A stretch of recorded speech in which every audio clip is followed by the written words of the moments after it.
Masa 1 minit. Okey, terima kasih Datuk Yang di-Pertua.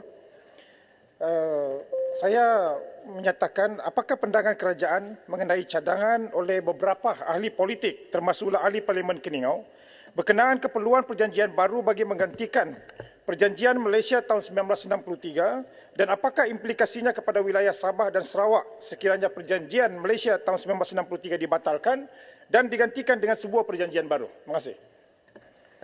Sila Yang Berhormat Menteri di Jabatan Perdana Menteri untuk menjawab tempoh masa 3 minit. Tuan Yang Pertua dan Yang Berhormat sepanggar.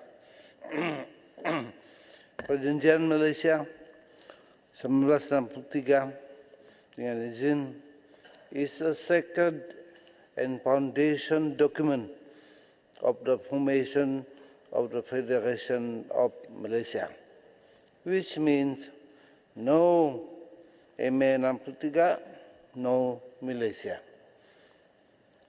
Kalau orang Pandalaman, North Borneo, Sabah, mereka pandangan yaitu MA 63 sama dengan batu sumpah, yang telah pun berkali-kali disentuh. Tiada siapa yang harus mengubah perjanjian asas yang membawa kepada pembentukan Malaysia. Mana-mana pandangan yang mencadangkan perjanjian baru Malaysia adalah pandangan yang terpesong dari perjuangan nasionalisme negara. Apabila perjanjian Malaysia 1963 diabaikan, ianya bermakna membelakangkan persekutuan Malaysia. Pandangan sebegini sangat mengelirukan, jauh dari tersasar dan tidak selaras dengan perlembagaan yang telah kita luluskan di Dewan Yang Mulia ini, yang mana perjanjian Malaysia 63 kini telah menjadi sebahagian daripada perlembagaan persekutuan. MA 63 amat penting kerana tampak tidak akan dia rujuk dan asas untuk membincangkan isu-isu yang dapat memberi manfaat kepada Sabah dan Sarawak.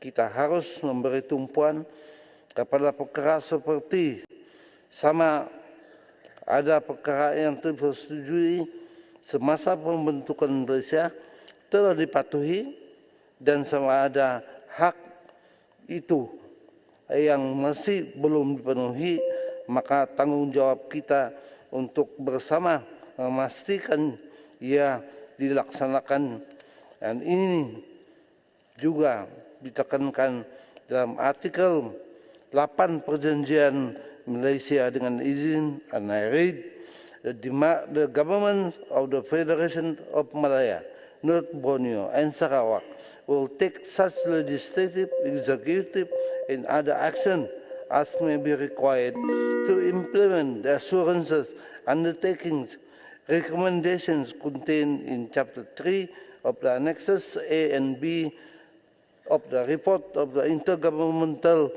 Committee signed on 27 February 1963 insofar as they are not implemented by express provision of the Constitution of Malaysia.